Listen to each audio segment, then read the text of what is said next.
Good afternoon friends. আজকে রান্না হয়েছে ফুলকপি দিয়ে আলু দিয়ে মটরশুঁটির তরকারি।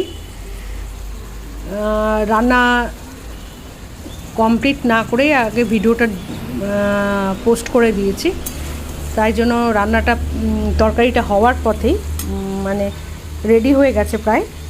এটা রান্না হয়েছে আজকে পুরো, এটা একদম ভেজ রেসিপি, মটরশুঁটি আলু দিয়ে ফুলকপির তরকারি।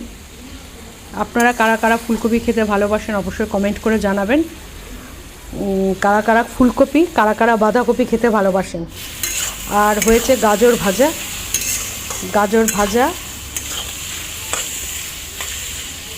গাজর ভাজাটা শীতকালে মানে খেতে ভালো লাগে, গরম কালে অতটা ভালো লাগে না।